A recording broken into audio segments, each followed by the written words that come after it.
Have a look at this. A weather report that came out not so long ago. It came out, I think, in October while the fires were raging. Have a look at this weather report. Let's check on today's weather now. And Tony, something strange going on in the skies of southern Queensland in the past day. Good afternoon, Katrina. Yes, we've started seeing some mysterious echoes appearing on the radar. Now, they started late yesterday afternoon over the Darling Downs with trails of blue sweeping across the southeast during the evening and overnight before it all dissipated early this morning. So, what is it? Well, it's not weather-related. Skies were clear last night and there was no rain recorded anywhere.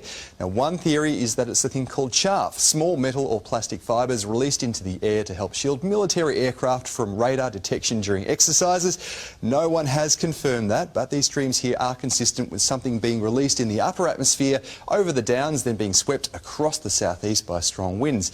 Interesting nonetheless. Today, mostly sunny skies, no mysterious... Interesting nonetheless, wouldn't you say?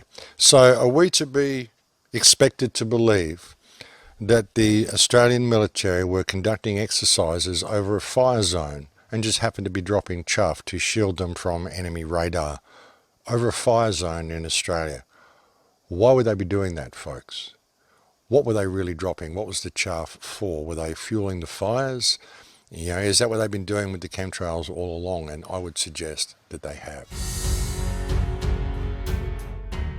And this has caused people to speculate whether the chemtrails are being used for biological engineering, you know, how they're modifying us from the inside out. There's been all sorts of speculation about this. I've even speculated on it myself. But now I'm starting to question whether these sorts of components that have been found in chemtrails are actually a red herring. Whether they're there to simply get us looking in the other direction and not to really pay attention to the three main ingredients, which are aluminium, barium and strontium. And what might these be used for? That's an interesting question. Well, as pointed out by someone commenting on my YouTube channel, great comment, they mentioned that I should go and look up the components of sparklers. You know, sparklers, folks, that you use, you know, and crack a night. You get sparklers, you light them, they just let off pretty sparks. You have a look at this, you know, it's a handheld fireworks that burns slowly, emitting coloured flames, sparks and other effects.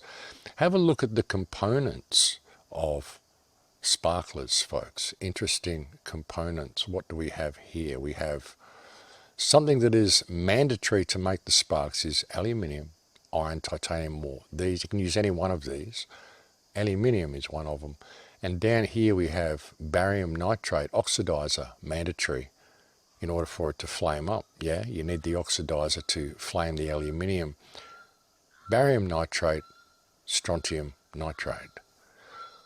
That's what's in the chemtrails, folks. Barium, strontium and aluminium. They're spraying our countries with sparkler dust. That's why the fires are burning so hot. You've got a situation here in Australia where the country is tinder dry, and you've had these chemtrails been spraying our countries for years. They're spraying it with sparkler dust. That's what they're doing.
topic, what I speak about, is one of the most vitally important issues of our age, and that is United Nations Agenda 21, Sustainable Development.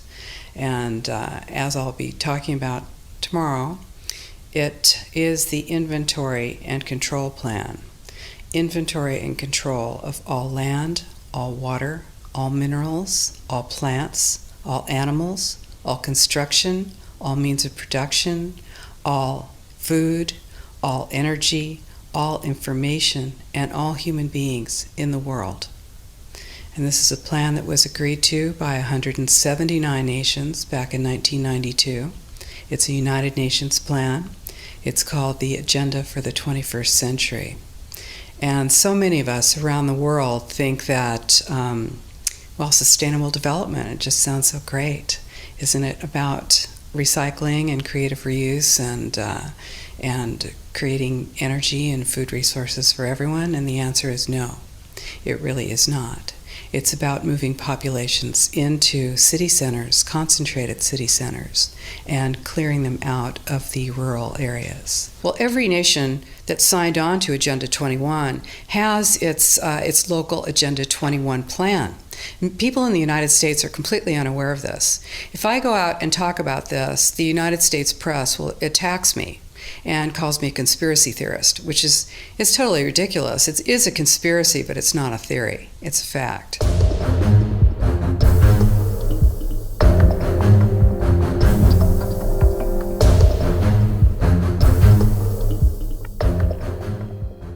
Issue is that there are 43,000 frack wells in Australia. Each one uses between 1.5 to 16 million gallons of water.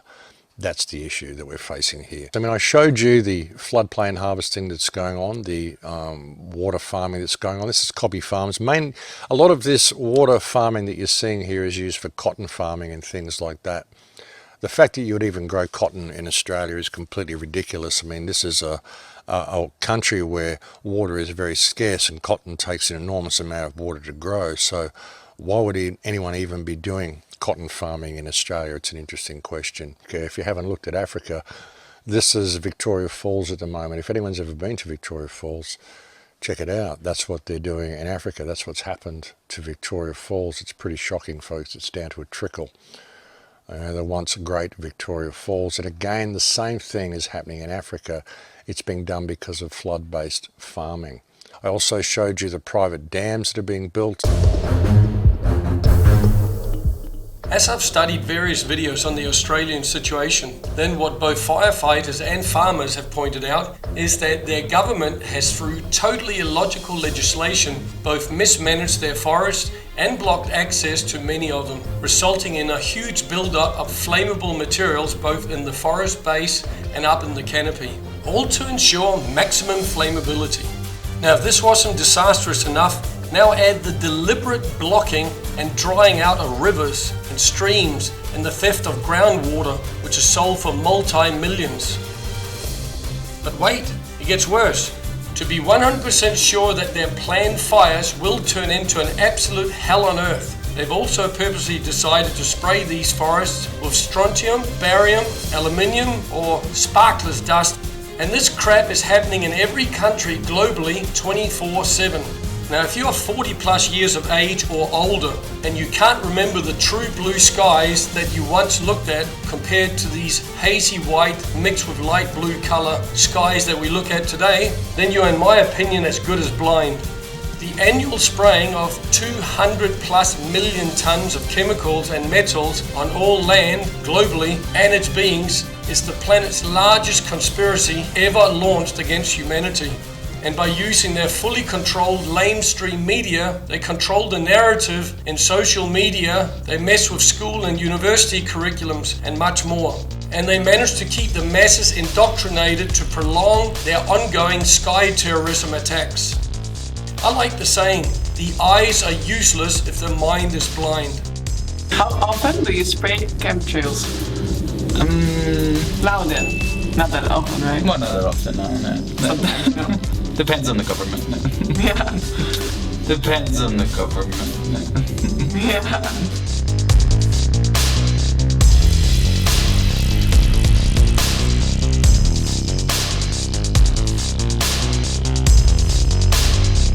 Now you might find this depressing to hear, but so it was for any nation in history to learn that the enemy was heading their way with bombers and tanks. The point I'm making is that sooner or later you have to wake up to the fact that a silent and gradual war called Agenda 21 is being waged on us all globally with stealth attacks on everything we like as humans, that we treasure, that we want, love and admire. And the faster you can help awaken yourself and others and start retaliating against this insanity, the better.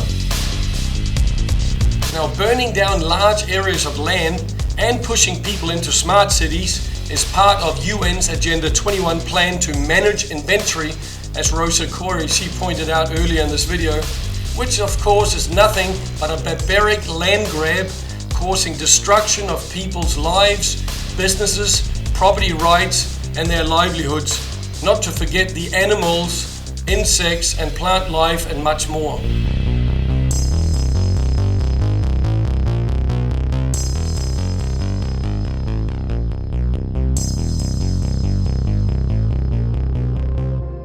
After any major disaster, if the masses or the victims again start watching the elite's lamestream media TV with their deceitful explanations on how it all went down, then they will continue to stay mentally delusioned to the fact that these were actually long-term planned attacks, hidden under the lies of their favorite words like natural disaster or wildfires, new fire seasons, firenados, natural earthquakes or hurricanes, natural droughts or storms or floods. They also like using carbon emissions or don't enlarge your carbon footprint. And anyone who can point out their bullshit disclosing the truth gets labeled and put down as a conspiracy theorist or dissident or a terrorist or an extremist.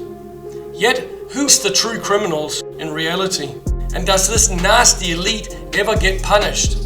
Well, maybe it's time we all change that. What do you think?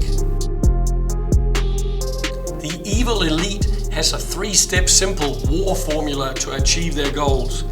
Step 1, cause destruction. Step 2, control the reaction and impression. And step 3, implement their totalitarian and profit-making solution.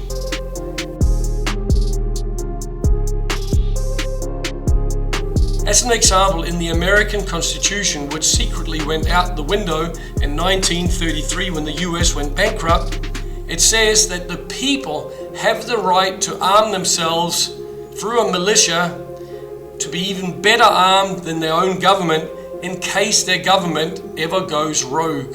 And have they gone rogue? Oh boy, have they gone rogue. You see, governments were only established for 3 main reasons to start with. 1, to help uphold legally binding contracts. 2, to help stop people from harassing or hurting each other. And 3, to stop foreign nations from invading their nation. So apart from this, our freedoms stop where our government's noses begin. However, the majority of people of every country has over time allowed governments to invade their lives and businesses in a multitude of ways. And the more they can steal of our human rights, civil rights and property rights, the more control they gain over us to make insane profits at the masses' expense and suffering. Now, with 179 countries that has signed genocide agreements, there is no other enemy to the UN than us, the people. Keep in mind that Henry Kissinger, just as one of them, said that depopulation is government's greatest priority. Yet neither he or any other politician will prove their commitment to such an evil cause by killing off their own families first. Yet it's fine that 7+ billion people gets culled before 2030 in their silly plan if they can have it their way, as seen on the Georgia Guidestones in the US. Well, how do we beat them, you might be asking yourself? Well, the first thing is for life and justice loving people to snap out of their pixel. Now, what do I mean by that? Imagine for a moment that planet Earth is a picture in a TV monitor. Unfortunately, most people don't care about this picture because as long as their little pixel is fine and they go night clubbing and have their job or get their pension and a few pleasures satisfied, then screw the bigger picture, which of course means everyone and everything else. And that's the beginning of the end if the masses are doing this.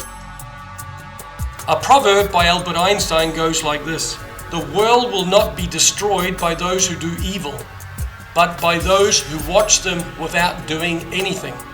So if you want to join the war, and it is a war against these nasty evil bastards, then make a conscious decision to devote at least 3 to 5% of your time waking up others and retaliating against UN's insane Agenda 21 plan, hidden under the name Sustainable Development Plan 2030. Then not only will it greatly boost your own self-esteem, but you'll also help many generations in living sovereign lives like all good-hearted people should be doing.